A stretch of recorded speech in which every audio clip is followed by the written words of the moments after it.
So basically, everything that you've ever been told about George Washington is a lie. Don't even start. I don't even want to hear it. People don't even know shit about George Washington. They'll be like, oh, I heard this one fucking thing. Get the fuck out of here. And then they'll want to argue about the shit. Get the fuck out of here. George Washington never chopped down a cherry tree, okay? And then he told his father about it, and he can never tell a lie. That motherfucker lied all the goddamn time. Myth making about George Washington is a large industry in the United States. He didn't wear a powdered wig, but he did sport himself that rat ponytail, right? His powdered hair. He powdered his hair to make it look white. This isn't about the lies, but this is just, I mean, this is weird shit. This is a guy you fucking relate to. Do you powder your damn hair? You powder your hair, right? Powdered his hair to make it look white. He also wore white silk stockings so his calves would look real pretty, right? I don't need stockings, right? I don't need no white stockings for my calves to look pretty. And, but, okay, so he didn't cut down the cherry tree. He didn't have wooden teeth. He wasn't standing up when he crossed the Delaware. If you stood up in a boat when you're crossing the Delaware, the boat would tip over. He wasn't standing up. He didn't write the Constitution. He was the chair of the Constitutional Convention in 1787, but he didn't even write it. In fact, he had said in the year before, 1786, that mankind needs to be governed by a master. He has a very dismal perspective of human nature. He says mankind, under the most favorable circumstances for civil liberty and happiness, are unequal to the task of governing themselves and therefore made for a master. George Washington wasn't even the first president of the United States. But we'll get to that later. Not in this video, but the wooden teeth. George Washington didn't have wooden teeth. George Washington did not have wooden teeth. He had money. He was wealthy. He had the Cadillac of dentures, the best that money could offer when it came to dentures. And what they had was ivory tusk, ivory dentures, and or slave teeth. So he had ivory dentures, slave teeth. What do you think? He's pulling them from the dead slaves? What do you think, that he waited for the slaves to lose their tooth and then use those? No, he didn't. He would pay. It's a report, okay? So don't get me wrong. But if the report is true, where did he get the slave's tooth? How did he get the slave's tooth? The way that he got the slave's tooth was that he paid one of his slaves to pull their tooth so he could put it in his mouth. Hey, I need to make some dentures, and I need, I only have one tooth. I think there's only one tooth that he had at the end of his life, and so he'd put the dentures in his mouth, and it would hold on to that one tooth that was still there. And so the one tooth was the anchor, but all the other teeth had to be ivory tusk or slave teeth. That's George Washington. Wooden fucking teeth? Bullshit. Those myths are to cover up what a crooked fucking piece of shit that he was. He's a land speculating, slave owning. He's British, fought for King George II, King George III his entire life. George Washington is a piece of shit. Fuck George Washington. George Washington can fucking suck my dick. George Washington never chopped down a cherry tree. George Washington didn't have wooden teeth. George Washington didn't write the U.S. Constitution. George Washington wasn't standing up in that boat when he was crossing the Delaware River. He would have toppled over. If he was standing up, he would have toppled over. So he didn't cut down the cherry tree. He didn't have wooden teeth. He didn't write the U.S. Constitution. He wasn't standing up when he crossed the Delaware River, which was the same time that Chief Pluggy was coming into Kentucky. Nor was George Washington the first president. Every fucking thing that you know about George Washington's a goddamn lie. Every fucking thing. So don't even tell me what, oh, I heard he freed his slaves. You heard he freed his slaves? Is that what the fuck you heard? Oh man, you know so much. Tell me more, tell me more. Good man, right? Good fucking man. Probably never done nothing wrong, right? Didn't hurt nobody, didn't kill nobody, never raped anybody, never whipped, never beat anybody, I'm sure he never did nothing wrong, right? May 21st, 1796 was Liberation Day for Oney Maria Judge. May 21st, 1796, Liberation Day for Ona Maria Judge. Her nickname was Ona. So Ona Maria Judge, she's a 22, 23-year-old African-American woman. She's light-skinned, freckled, black woman. And on the evening of May 21st, 1796, she slipped away out of her oppressor's house in Philadelphia, Pennsylvania, riding on board the Underground Railroad. Her unapologetic, white aristocratic owner-oppressor, Martha, who did not have the ability to empathize with Ona Judge due to Martha being a rabid psychopath, was talking about Ona Judge giving her away as a present to her granddaughter, Nellie Custis, as if Ona Judge was just property, like one would pass along a kitten or a lizard, a pet lizard. Hey, I got a pet lizard. You want this pet lizard? Oh, I'm going to give this pet lizard to my granddaughter, Nellie Custis. And when Ona Maria Judge had heard Martha talking about gifting her to her granddaughter, Nellie Custis. Fucking Nellie Custis. Martha's bad enough, but Nellie fucking Custis? No fucking way. Ona Maria Judge wasn't having it. She was not going to be Nellie Custis's slave. No fucking way, no fucking how. Ona Judge wasn't going to do it. So not wanting to be traded around like a baseball card, Ona Judge took off running. So while Martha and Georgie were packing up to go to Virginia, Ona Maria was packed to go to New Hampshire. So this is the presidency. This is, they're in Pennsylvania. They're going to go back home to Virginia. So while they're packing to go to Virginia, Martha and Georgie was, Ona Maria was packed to go to New Hampshire herself. But she didn't know how she was going to get there. She packed, but she didn't know how, when, where. But she knew for certain that she was going to go. In fact, this is very much like domestic abuse. When the wife or the victim of the abusive spouse decides to go, she, sets a date and a plan. This is when I'm going to go do it, and just goes and does it. So the decision had already been made. Ona Judge said, fuck this shit, I'm going. So she did it when they were having supper.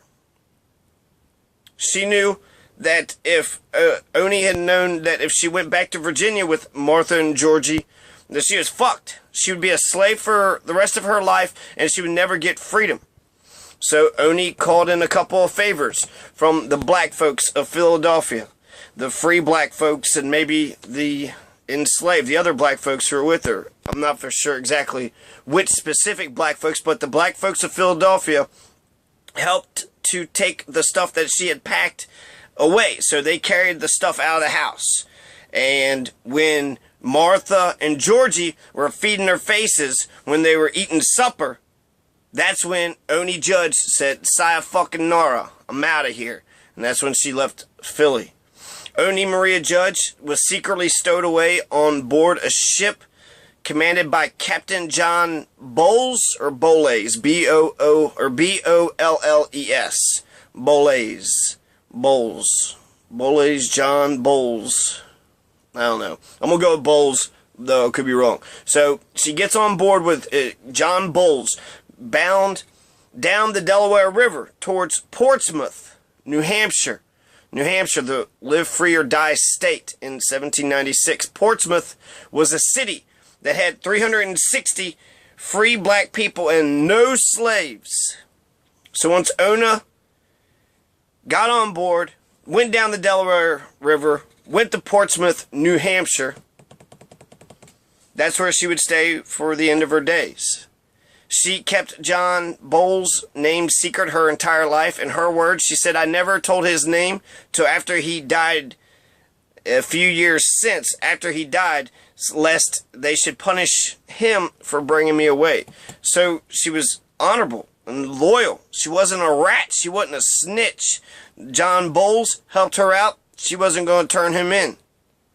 3 days after Ona Judge takes off, Georgie places an advertisement in a local newspaper offering a $10 reward for her return. 10 whole dollars. 10 entire dollars. An ad in the May 24th, 1796 edition of the Philadelphia Gazette and Universal Daily Advertiser said in this deep, fake, proud George Washington voice that many fucksticks pretend he sounded like.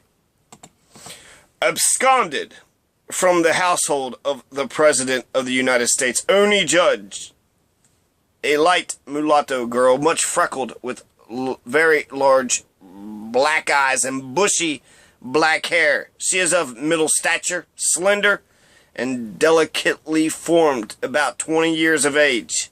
She's 23, so they didn't even know how old she was. She has many changes of good clothes of all sorts, but they are not sufficiently recollected to be described, as there was no suspicion of her going off, nor no provocation to do so. It is not easy to conjecture whither she has gone or fully what her design is, but as she may attempt to escape by water, all masters of vessels are cautioned against admitting her into them, although it is probable she will attempt to pass for a free woman, and has, it is said, wherewithal, fucking money, right? Big word for money, to pay her passage. $10 will be paid to any person who will bring her home if taken in the city, or on board any vessel in the harbor, and a reasonable additional sum if apprehended at and brought from a greater distance and in proportion to the distance. Signed, Frederick Kit, Steward. So I guess this Frederick Kit was the overseer.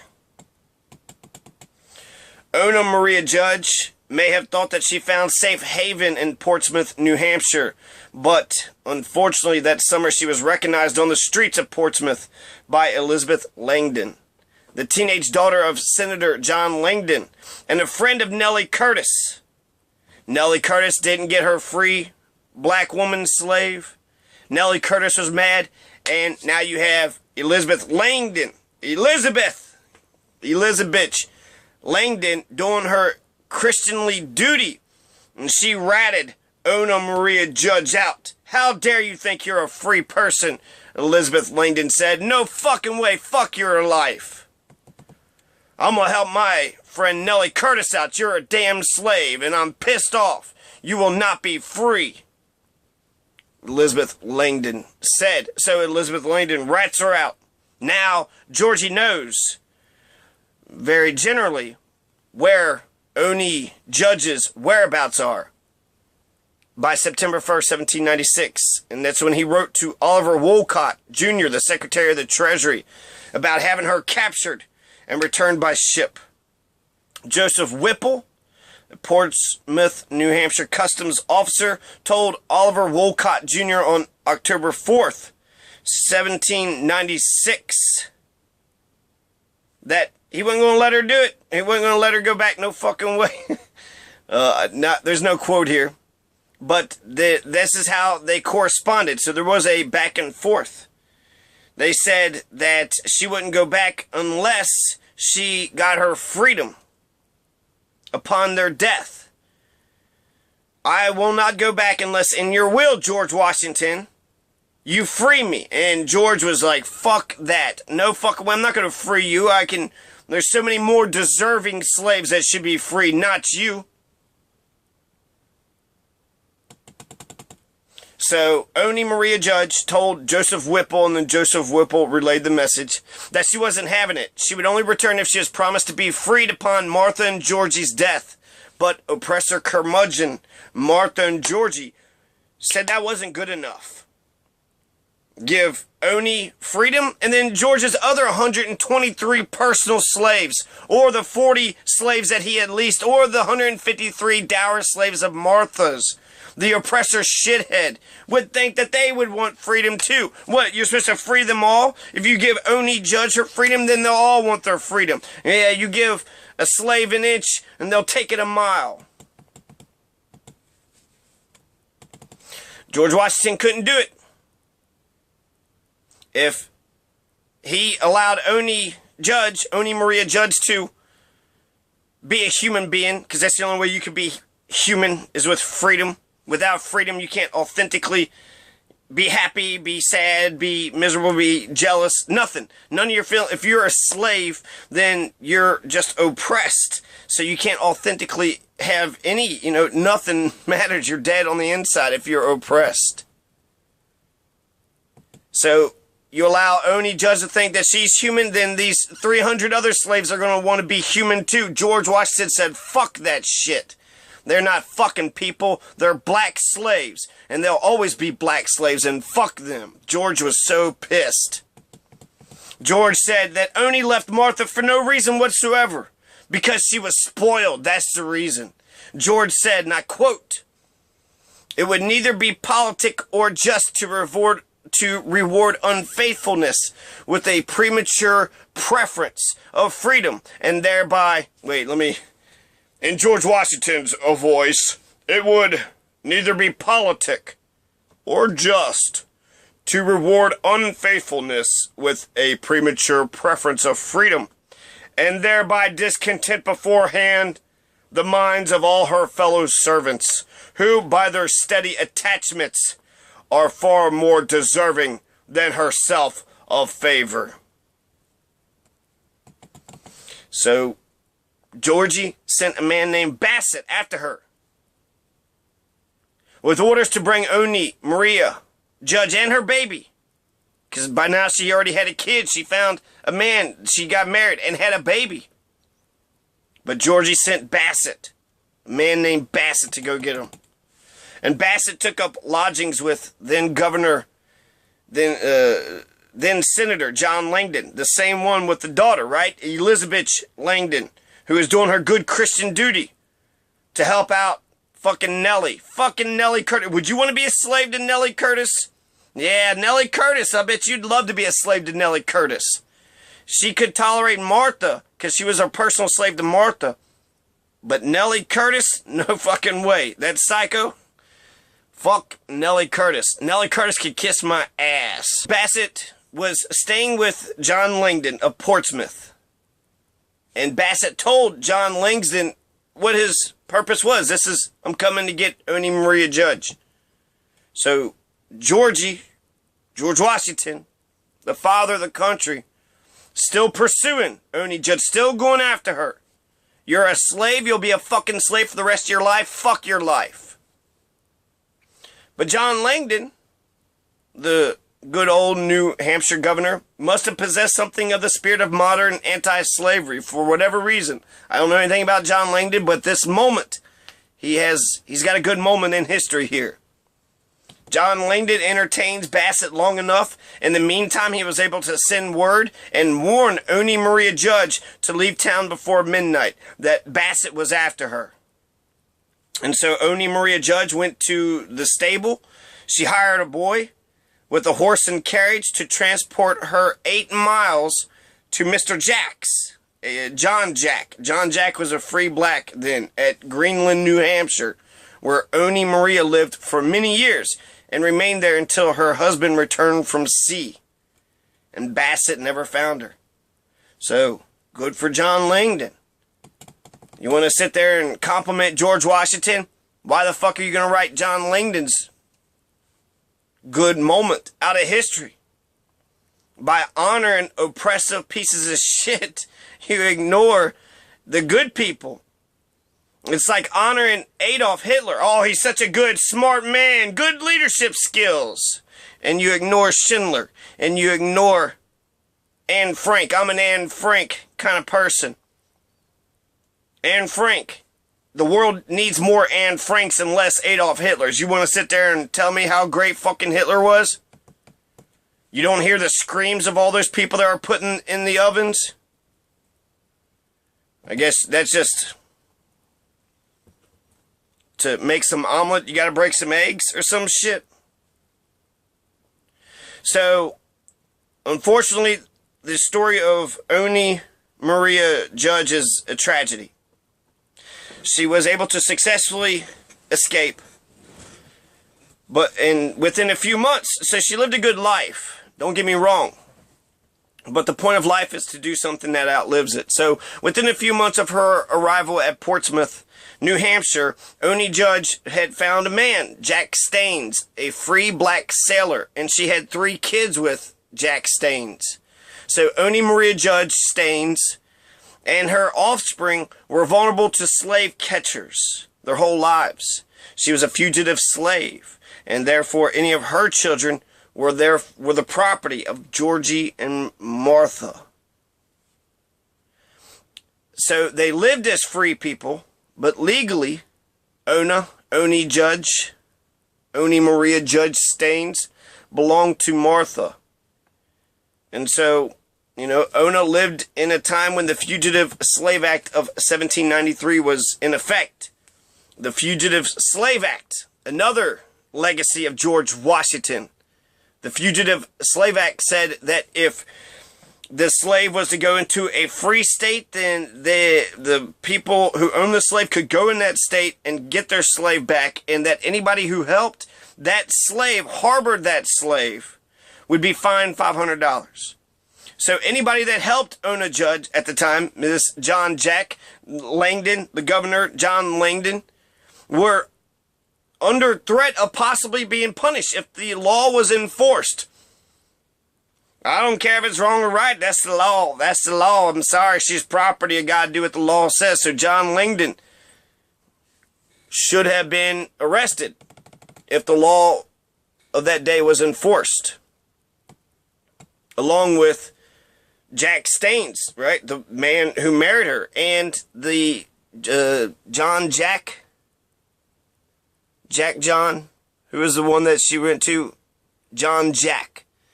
So John Jack was the man in Greenland, New Hampshire, that she ran away from when Bassett was near. So why write John Jack? What the fuck did John Jack ever do to you? So the Fugitive Slave Act of 1793, which was signed by George Washington, was something that would oppress Ona Maria Judge for her entire life. George Washington could not let this shit go. He's going to die in 1799. So this is 1796. This is 3 years before George Washington is no more. And for the entire 3 years, he pursued Ona Maria Judge. He dispatched friends, officials, relatives to go find and recapture her. 12 weeks before his death, he was still actively pursuing her. But with the help of the close allies, Ona Judge managed to escape his slave-catching grasp. And a lot of people helped her. So a lot of people risked their freedom in getting fined and getting in trouble by doing the right thing. Doing the right thing. George Washington was good in fighting the British. He was not good being a slave owner. Let's be more nuanced. You're going to fucking make this man into a superhero. You're going to make this man into a fucking superhero. And then, well, he owned slaves. Well, that's just a product of his time. He was just a product of his times. Adolf Hitler's a product of his times. Charles Manson is a product of his times. The Columbine shooters are products of their times. Are we going to forgive them? Because, oh, well, you know, that's America. America's fucked up. They produce Columbine shooters. It's this Black Lives Matter activist. The people that kill black people for no fucking reason. We're just going to accept that shit? They're products of their times. And they're not products of their times. Yeah, some people were slave owners. Most people were not. Most whites didn't own slaves. So to just forgive them, to just be like, oh, it's, when people say that type of shit, it shows me that they don't give a shit about history. They don't know the importance of it. They don't know the importance of roots, where we come from and what the point of history is. They don't have any principles. That's the biggest thing. No fucking morality. Slavery. I mean, 300 fucking slave was under, 300 slaves was under George Washington's dominion. And I'm not going to purport that I know everything about what happened to his slaves or what happened to the thing. But when I go to read and understand, if somebody was to tell me some fact, I'm not going to sit there and be like, well, that one fact that my 4th grade teacher said that he freed the slaves at the end. So, it's all good now. It's all good. Okay? Except for if you're Ona fucking Judge. If you're Ona Judge, your entire life was miserable because he was a piece of shit. And perhaps that's why he freed the slaves upon his will. She was the one that said to do it. When you die, free me. But they said, no, I'm not going to fucking do that. I will not free you upon my death. The level that you submit to is the level of injustice that would be perpetuated upon you. So for him to sit there and say, oh, she was spoiled, that's what fucking Henry Clay was the same fucking way. He's like, well, we treated him real nice, and that's why he's fucking, that's why he ran away. Maybe slavery was just fucking shitty. Even if you were a benevolent dictator, oppression is such a way that destroys everything that you are. So to act like, oh, well, I spoiled them, that's why they were that way. So Ona Maria Judge lived as a fugitive slave in New Hampshire until the end of her life. She lived as a fugitive because she thought that she was a human being. Evil, wicked fucking assholes. George Washington, Martha Washington were evil, wicked fucking assholes. Fight the British, good. Stop the British oppression, wonderful. Begin the country, that's good stuff. Not denying that. Being a fucking plantation slave owner, killing, Native Americans, stealing fucking land, not giving the right to vote to women, blacks, Native Americans, white men who didn't own property, which is the majority of the country. Women's 50%, plus blacks, plus Native Americans, so what is that, 60%, 70%, and then white men who didn't have property. So who the fuck got freedom from the revolution? Like 10% of the population? The Constitution was created. The Bill of Rights was thrown in there. Good stuff. These are good things. He didn't put it in there. George Washington didn't write the Constitution. He was the chair for the Constitutional Convention. But just the year before, he said that, unfortunately, humans are fucking beasts and they need a master. And I guess he was going to be the master. So the chase actually ended once George Washington died. Once he died, then Ona Maria Judge could breathe a sigh of relief. She resided with a colored woman, a black woman, African-American woman by the name of Nancy Jack at what is now the Bayside in Greenland, New Hampshire, and is maintained as a pauper by the county of Rockingham. So the reason why it's a tragedy, she lived as a free person. She was able to get out of the clutches. She didn't go to Nellie fucking Curtis, right? That shithead. She didn't have to fucking be Nellie Curtis's slave. She married Jack Staines, a free black sailor. They married January 1797, and it's listed in the town records of Greenland, and it's published in the local newspaper. They had 3 children. Eliza Staines, born 1798. Will Staines, born 1801. Nancy Staines, born 1802. So Eliza, Will, Nancy. These names, say these names to the earth, they're still alive.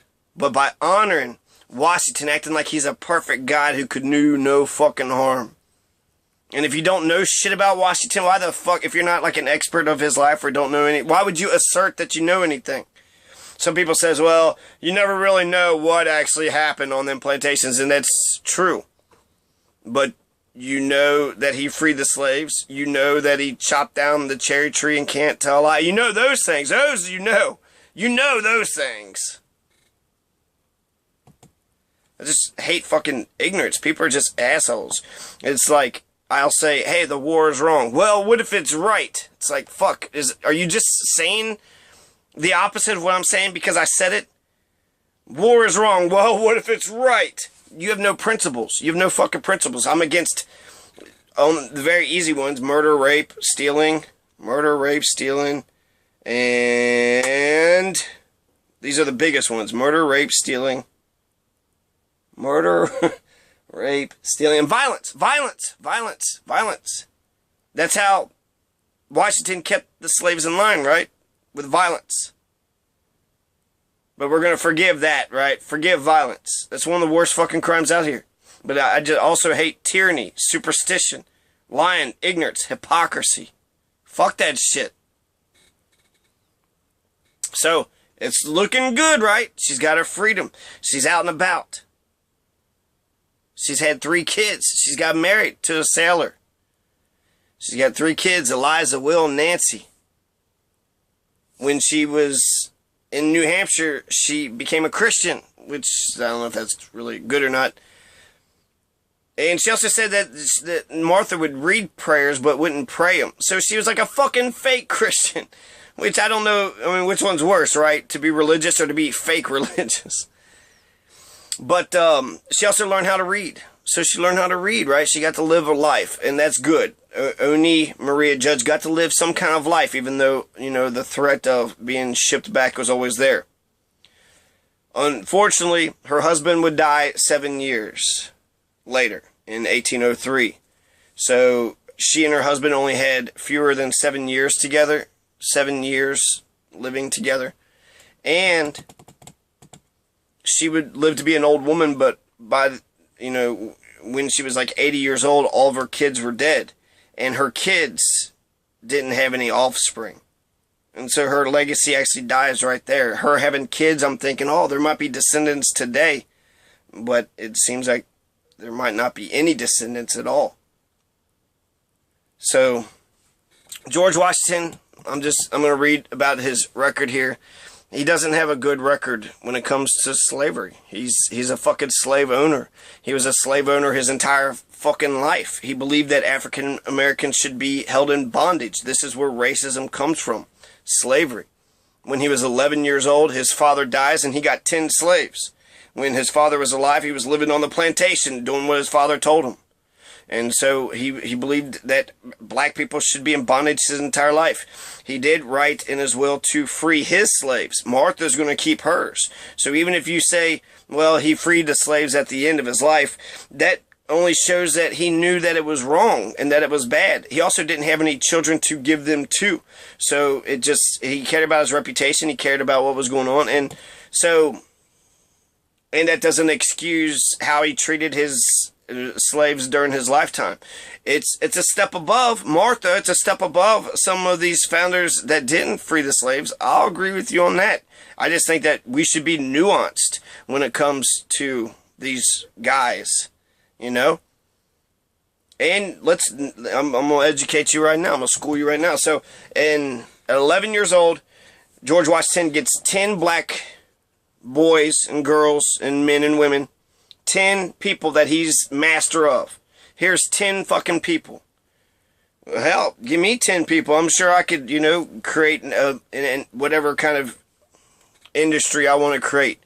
So here's 10 people, you know, basically the boy king, right? He's 10 or 11 years old, got 10 slaves. He's a 7th generation plantation owner. So he probably, until his later years, probably didn't think nothing of it, right? Probably was vicious, and he was. He treated them just like a slave owner does. Some said they were nice, but there was other ones that said they were treated worse. Even poor people, you know, like they were worse than the poor. They would live in huts and sleeping on the ground and just had few utensils. And it wasn't just black folks that George Washington enslaved. He enslaved white people too. Indentured servants, at least. In April 1775, he offered a reward for the return of 2 runaway white servants.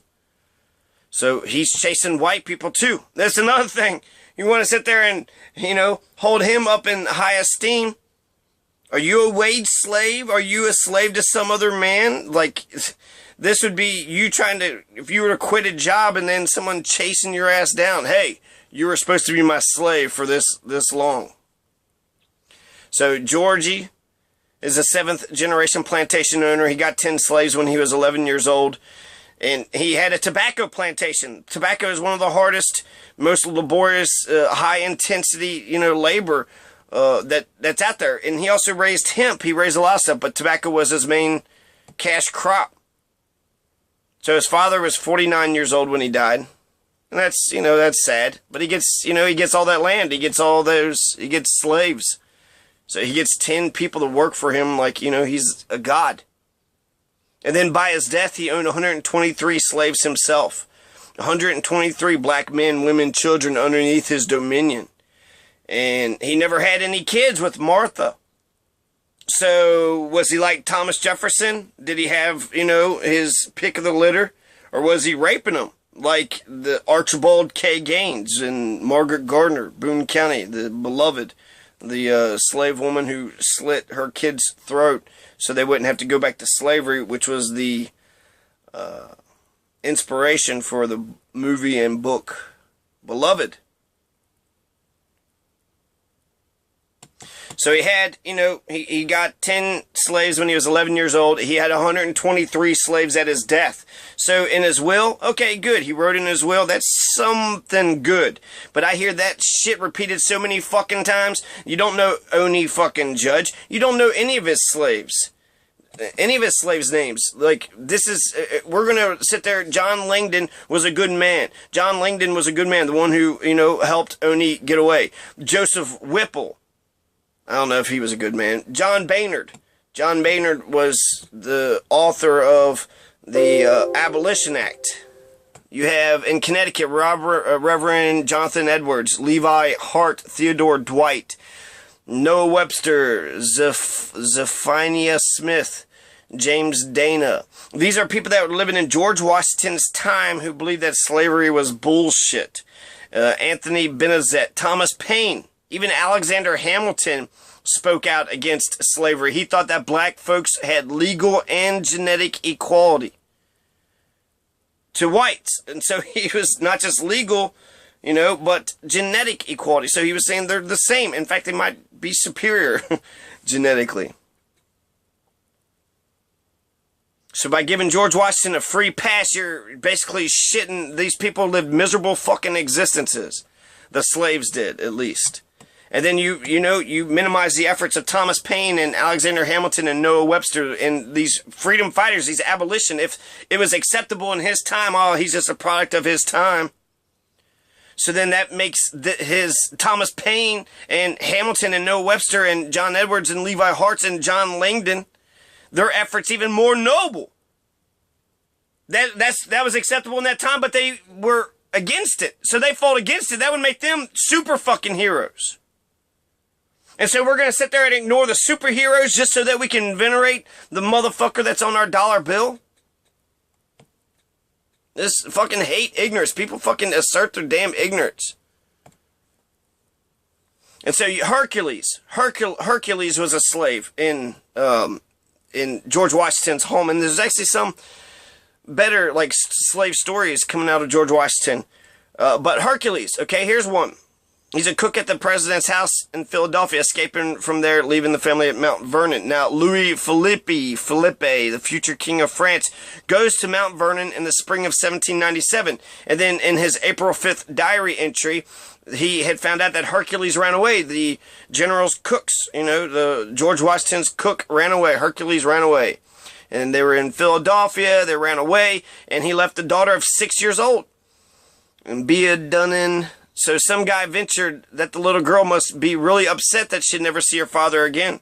And so, Hercules runs away, leaves his 6-year-old daughter there, and then they're sitting there talking to the 6-year-old girl.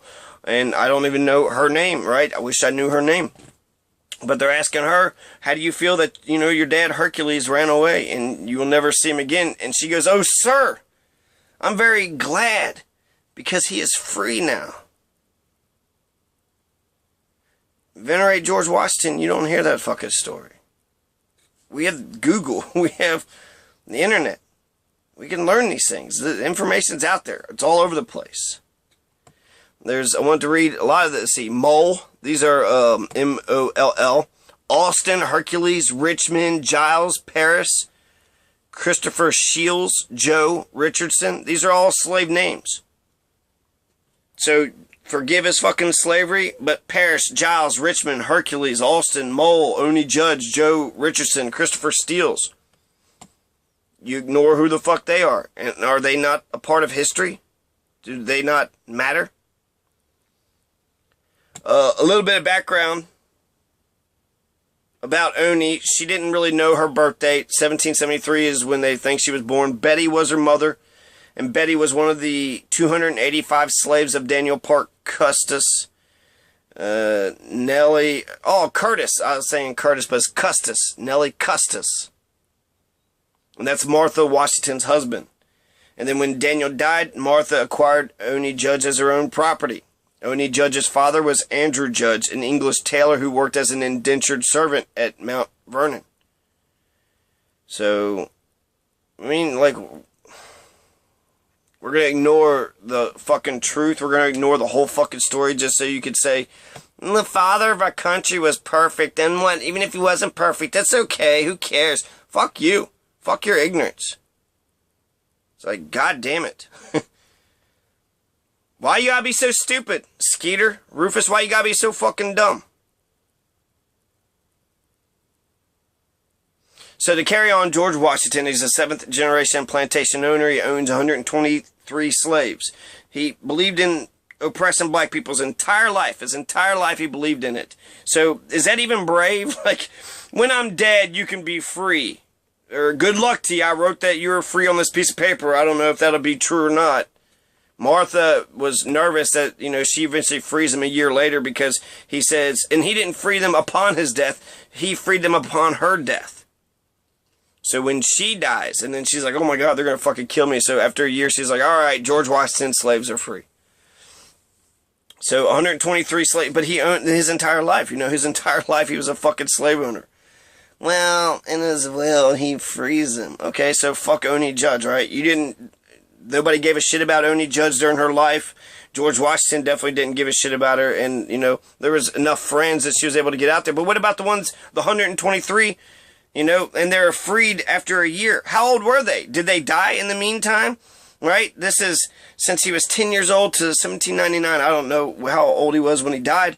So for 50 years, how many slaves were in his jurisdiction? How many died and had no fucking freedom whatsoever? So freeing upon his death or whatever, that's...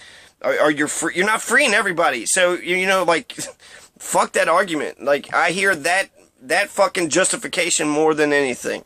Oh, he freed the slaves. Okay, that is a good thing compared to, the other fucking founders. But not all of them. I mean, Ben Franklin was part of the society, the Pennsylvania Abolition Society. So, a lot of these founders, Thomas Paine was, Alexander Hamilton. They, in terms of slavery and black equality, they have a better record. So, 153 dour slaves were Martha, the violent and oppressive shithead. They had 318 slaves total. 40 were being rented from a neighbor. So, I mean...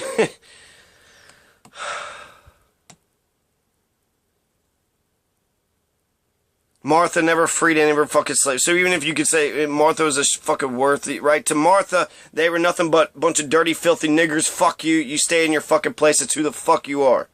That's what Martha believed. But she's the first lady. What a grand first lady. Put her up on a fucking pedestal. George Washington passes a fugitive slave law. $500 fine if you get caught helping Ona Judge. 1793 to 1794, George Washington authored $500,000, almost $500,000, 400,000, and 1,000 guns to go to France to put down the Haitian Revolution. Because how dare the fucking slaves in Haiti think that they deserve freedom against the French? How dare they? And this is during the fucking revolution. George Washington wasn't even in favor of the fucking revolution. But he would help France oppress another fucking country and stop a revolution. The French Revolution and the Haitian Revolution were more revolutionary than the so-called American Revolution. I think the true revolutionaries in the American Revolution would be your slaves at fault, your Native Americans who fought back. Those would be the true revolutionaries. So... his record is not that fucking great. when it comes to slaves. We're ignoring a lot of good people. Jonathan Edwards, Levi Hart, Theodore Dwight, they called for rapid and total abolition of slavery. So Levi Hart is a badass. He called for a rapid, total abolition of slavery. Do you know who Levi Hart is? Do you know any of these slave stories? Theodore Dwight, John Edwards. Do you know about Ona Judge?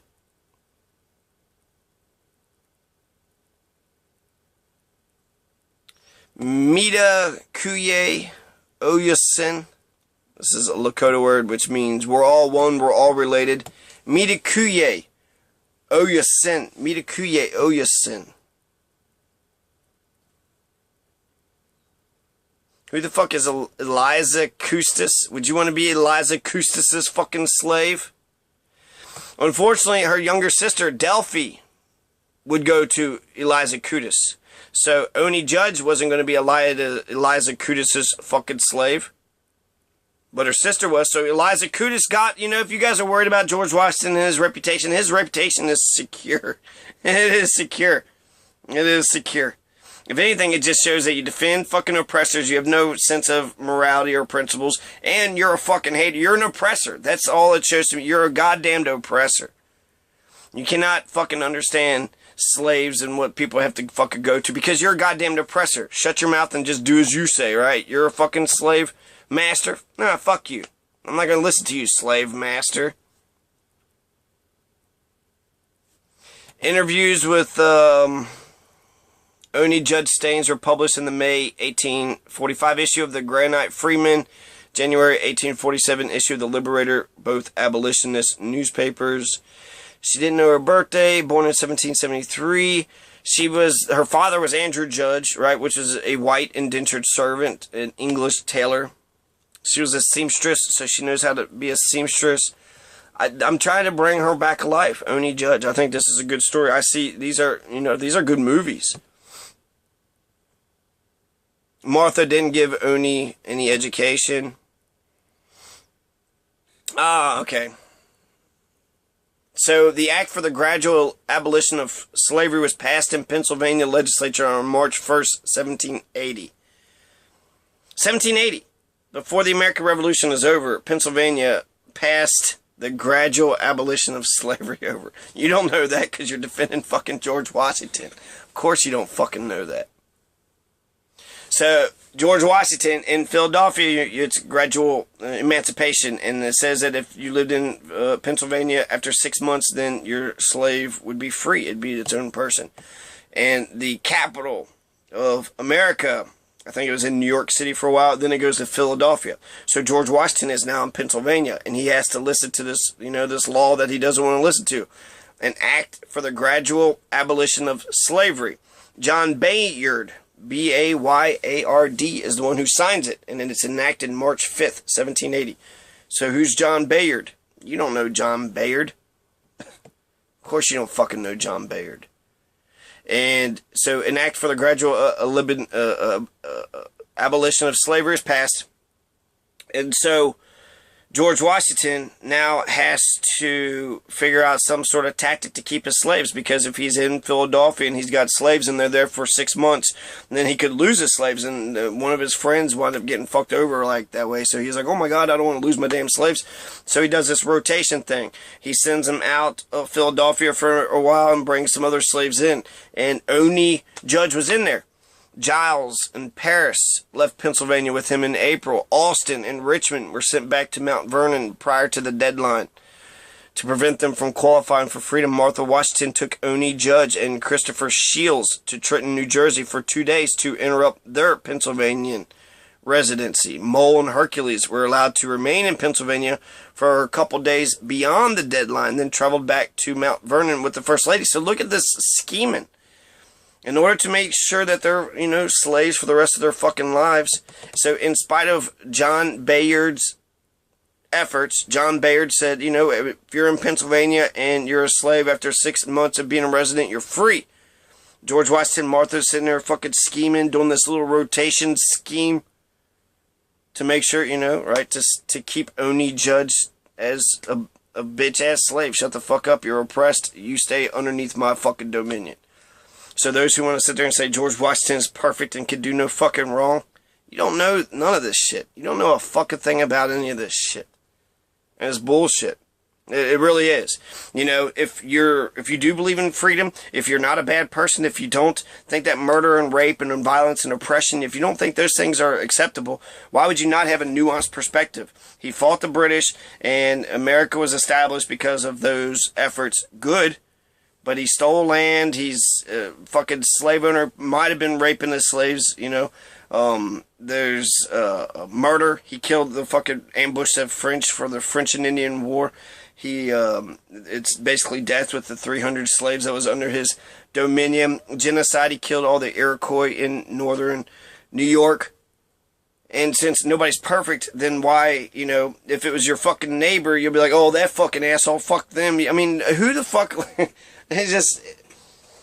It blows my mind. It almost makes me think that it's okay if you're a savage, barbaric, fucking murderous piece of shit, but you're able to get statues and you're able to get your face on money and you're able to get your reputation and your legacy secured, then that's okay. Fuck it. Who cares? Because these dumb idiots are going to fucking say, well, he's on the money, so fuck it. I'm just going to suck George Washington's dick until the day he dies.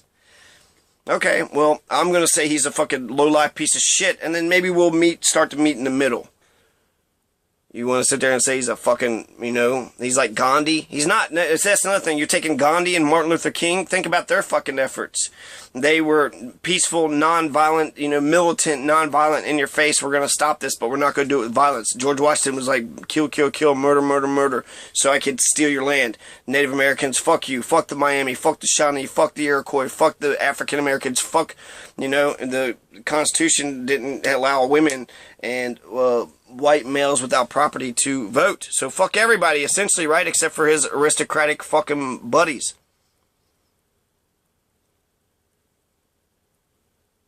So, because of... And actually, the rotation was a violation of the... Even though George Washington was scheming with this rotation scheme, it was against the law. He was breaking the law. So, you know, why can't we just... treat others like we want to be treated? Like, why is that so fucking hard, man?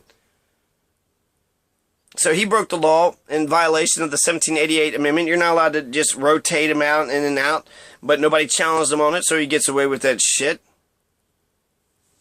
So, you know, for Giles in Paris, Alston in Richmond, Mole and Hercules, Ona Judge and Christopher Shields, what are they supposed to fucking do? They're going to get beat up and whipped and nobody's going to fucking say a word. They try to run away. Good thing for New Hampshire. Good thing for John Langdon and the, you know, John Jack and her Maine, Staines, Jack Staines.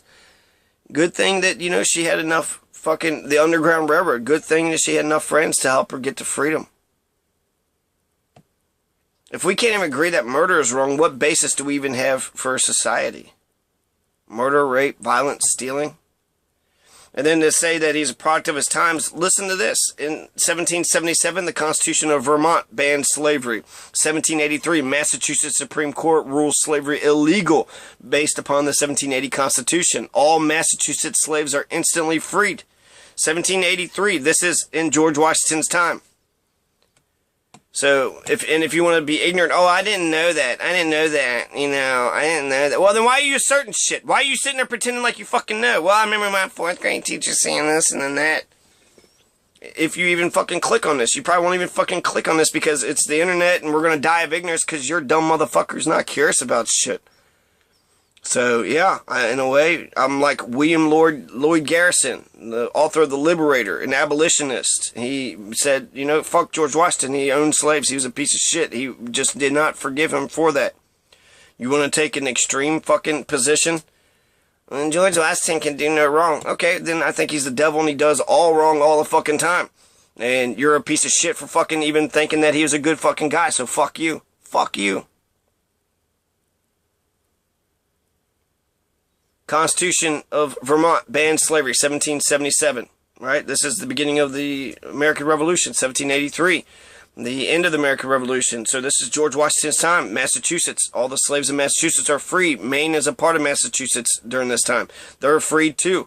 And then it enters the Union as a free state in 1820. So Maine, To say that George Washington is a product of his times, you're ignoring Vermont, you're ignoring Massachusetts, you're ignoring Maine, you're minimizing the efforts of Thomas Paine and Alexander Hamilton, and which are founding fathers. You know, you're ignoring the struggles that they had to go through, and to be ignorant of it, like if you don't know something, like I like MLK and Gandhi. But if somebody was like, well, it turns out that MLK, he raped the fucking neighbor. Okay, well then that's bad. I'm not going to be like, well, he's a I mean, that's a product of his times. Rape was okay back then. I'm not going to, nah, it's okay. And also, like, rape is bad, but murder takes away a person's life forever. So, like, why do we excuse murderers? It's like, he murdered people. Well, that's just the product of his times. Let's keep going. 1783, New Hampshire begins gradual abolition of slavery. 1784, Connecticut begins gradual abolition of slavery. 1784, Rhode Island begins gradual abolition of slavery. 1791, Vermont enters the Union as a free state. 1799, New York State begins gradual abolition of slavery. 1801, New Jersey begins gradual abolition of slavery. So, except in New Jersey, these states were not as conservative as Pennsylvania about slaveholders' property rights. Their gradual abolition laws freed future children at birth, and all slaves after a certain date or period of years. Prominent Connecticut individuals such as Reverend Jonathan Edwards Jr., Levi Hart, Theodore Dwight, called for rapid, total abolition of slavery. Most white men who controlled the process of emancipation deemed a gradual end to bondage the most judicial and moral course. Noah Webster, Webster's Dictionary, I think. Juris Zephaniah Smith, Reverend James Dana. These are people in George Washington's time. So of course you don't know about Anthony Benezet. Thomas Paine, founding father. Alexander Hamilton, founding father. Betty, her mother, was a seamstress. So was Ona Judge. They were both seamstresses. The only one that got freed outright in Washington's will was William Billy Lee. He was freed outright by Washington in his will. He served by Washington's side throughout the Revolutionary War, sometimes depicted next to Washington and Peyton's. So only one person actually got freedom right out from his will. And I don't know what happened to him. You're free. What's that mean? Do they have jobs? Are they able to support themselves? The last two things I'm going to mention, Lord Dunmore, he was a British man. He was the one who issued the first Emancipation Proclamation. Sir, just like Lincoln, it was a war effort. But he did that. He was like, you know what, you're going to come. Patrick Henry was, fucking with him. And he was like, you know what, I'm going to free your slaves and I'm going to turn them against you. And that pissed off George Washington and Patrick Henry so much that they fought against Lord Dunmore, and then the American Revolution happens. So the shots at Lexington and Concord, Boston Tea Party, like this shit didn't really concern George Washington until Lord Dunmore said, I'm going to take your slaves and fight against you. And then they're like, oh shit. So now all of our society is going to come crumbling down. Lord Dunmore. And then Lord Dunmore offers Emancipation Proclamation when it becomes an all-out war and says, if you come over here, black people, slaves, and he puts it in the newspaper, if you come to my side, we will give you freedom and allow you to, but for the people that are loyal to me, you get to keep your slaves, but those in rebellion, those slaves come to me, then you get your freedom. And Henry Washington, one of George's slaves, escapes, and he becomes a black loyalist during the American Revolutionary War. And Deborah Squash, with her husband Harvey, escaped from Mount Vernon, and then they went to New York, where they joined the British during the American Revolutionary War, and evacuated in 1783 as freed people. So Deborah Squash, Harvey, Squash, Henry Washington. You don't know about Henry Washington. You don't know about Deborah Squash. And I think they're true blue revolutionaries. Are you a revolutionary? He wasn't really for revolution. He was against the ones, he was mostly an oppressor. He fought against the oppression of Britain, but he was the main oppressor of, people here. He even said right before the Constitutional Convention that America needs a master. He steps down after 2 terms. He could have been king. So, nuance. There were some things George Washington did that was good. Other things were evil as fuck.